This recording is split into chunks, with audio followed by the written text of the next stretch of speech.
శ్రీకృష్ణుడు పాలించిన ద్వారకా నగరం సముద్రంలో ఎందుకు మునిగిపోయింది? ఆ రోజు ఏం జరిగింది? ఆ ప్రళయానికి కారణమేమిటి? దాన్ని ప్రత్యక్షంగా చూసిన వారు ఎవరు? తదితర ఆసక్తికరమైన విషయాలను ఈ రోజుటి మన వీడియోలో తెలుసుకుందాం. ద్వారక ఈ పేరు వినగానే మనకు గుర్తుకు వచ్చేది శ్రీకృష్ణుడు. మహాభారత కాలంలో శ్రీకృష్ణుడు పాలించిన ఈ నగరం ఇప్పుడు సముద్రం అడుగున ఉంది. భారత ఇతిహాసాలకు బలాన్ని చేకూర్చే ఆనాటి ఆనవాళ్లు ఇంకా పదిలంగా ఉన్నాయి. కృష్ణుడు పాలించిన ఈ నగరానికి ఏమైంది, సముద్రంలో ఎందుకు మునిగిపోయింది అనే విషయాలను తెలుసుకుందాం. ద్వారకా నగర చరిత్ర. హిందువులు అతి పవిత్రంగా భావించే 4 చారితాములలో ఒకటి ద్వారక.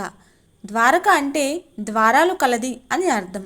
వ్యాసవ్యాసుడు రాసిన మహాభారత కావ్యంలోని ద్వారకా నగరాన్ని ద్వారావతిగా పేర్కొన్నారు. ఈ నగరం గుజరాత్లోని పశ్చిమ తీరంలో ఉంది. శ్రీకృష్ణుడు మధురలో ఉన్న కంసుడిని సంహరించాడు. దీంతో మగధ రాజైన జరాసంధుడు మధురపై అనేక దండయాత్రలు చేశాడు. దీంతో శ్రీకృష్ణుడు తనతో ఉన్న యాదవులను ద్వారకాకు తరలించాడు. అనంతరం సముద్ర గర్భంలోని దీవుల సమూహాలన్నిటినీ కలిపి అద్భుతమైన ద్వారకా నగరాన్ని నిర్మించారు. ద్వారకా నగరం సంయుక్త రాజ్య సమాహారంగా ఉండేదని పురాణాలు చెబుతున్నాయి. అందకులు, పృష్ఠులు, భోజులు ఇందులో భాగస్వాములు.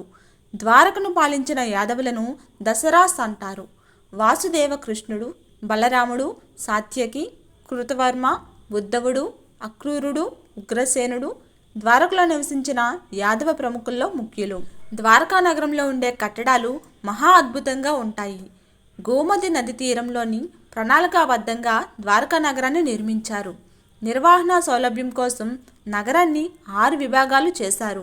నివాస ప్రదేశాలు, వ్యాపార ప్రదేశాలు, వెడల్పైన రాజమార్గాలు, వాణిజ్య కూడళ్లు, సంతలు, రాజభవనాలు, అనేక ప్రజోపయోగ ప్రదేశాలతో ద్వారక నిర్మితమైంది. రాజ్యసభ మండపం పేరు సుధర్మ సభ. ఇక్కడ రాజు ప్రజలతో సమావేశం జరిపేవారు.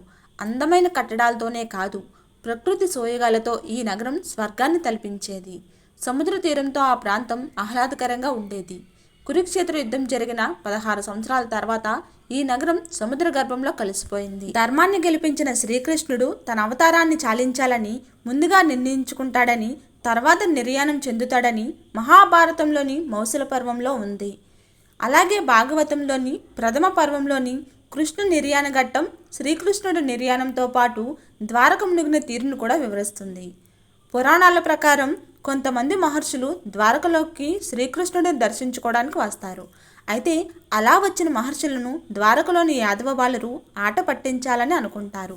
అందుకే ఒక పురుషుడికి స్త్రీ వేషం వేసి గర్భం వచ్చినట్లు చూపించి మహర్షులను ఈ గర్భవతికి ఆడబిడ్డ పుడుతుందా, మగబిడ్డ పుడుతుందా అని అడుగుతారు.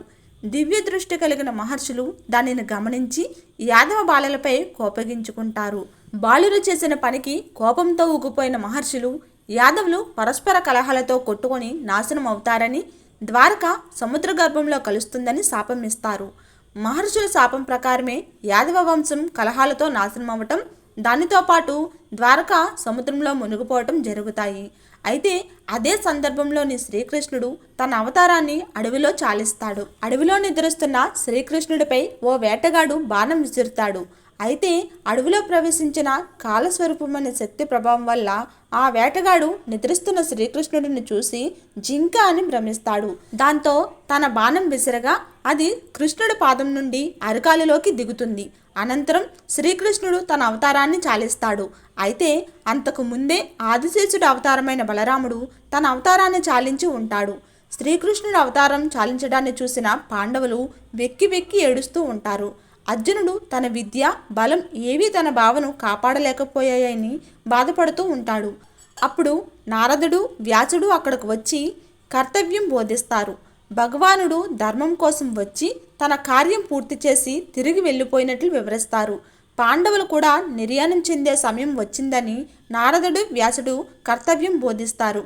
ఇలా ద్వారక మునిగిపోవటం, శ్రీకృష్ణుడు ఆ తర్వాత పాండవుల నిర్యాణం చెందుతారు. మరికొన్ని పురాణాలలో శ్రీకృష్ణుడు 120 ఏళ్లు జీవించినట్లు చరిత్ర చెబుతుంది. ఆయన నిర్యాణం చెందగానే సముద్రంలోని భారీ ప్రళయం ఏర్పడి ద్వారకను ముంచెత్తిందని సమాచారం. ఆ రోజు సముద్రుడు ఉవ్వెత్తున ఎగిసిపడటం తాను చూశానని అర్జునుడు మహాభారతంలో పేర్కొనడం గమనార్హం. ద్వారకాపురి క్రీస్తుపూర్వం 1443లో సాగర గర్భంలో మునిగిపోయినట్లు చరిత్రకారులు చెబుతున్నారు. ఈ మేరకు పలు గుజరాత్లోని జామ్నగర్ సముద్ర తీరంలో ఆనవాళ్లు లభించాయి. 1983-86లో గుజరాత్ సముద్ర తీరంలో జరిగిన ఓ పరిశోధనలో ఆసక్తికరమైన విషయాలు బయటపడ్డాయి. పశ్చిమ తీరంలో గోమతి నది అరేబియా సముద్రంలో కలిసే చోట సముద్ర గర్భంలోని ఒక మహానగర శిథిలాలను పరిశోధకులు గుర్తించారు. ప్రముఖ ఆర్కియాలజిస్ట్ డాక్టర్ ఎస్ఆర్ రావు గారి ఆధ్వర్యంలో జరిగిన ఈ పరిశోధనల్లో ద్వారకా నగరం క్రీస్తుపూర్వం 3150 ఏళ్ల కిందటదని నిర్ధారించారు. అదే ద్వాపరయుగంలోని కృష్ణుడు విశ్వకర్మ సహాయంతో నిర్మించిన ద్వారకగా భావించారు. గుజరాత్ తీరం నుంచి 20 కిలోమీటర్ల దూరంలో సముద్ర గర్భంలోని 40 మీటర్ల లోతులో సుమారు 9 చదరపు కిలోమీటర్ల వైశాల్యంలో ఈ చారిత్రక నగరం విస్తరించి ఉన్నట్లు గుర్తించారు.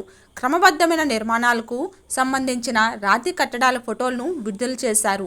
2001 నుంచి 2004 వరకు జరిగిన పరిశోధనల్లో ఎన్నో ఆధారాలను సేకరించారు.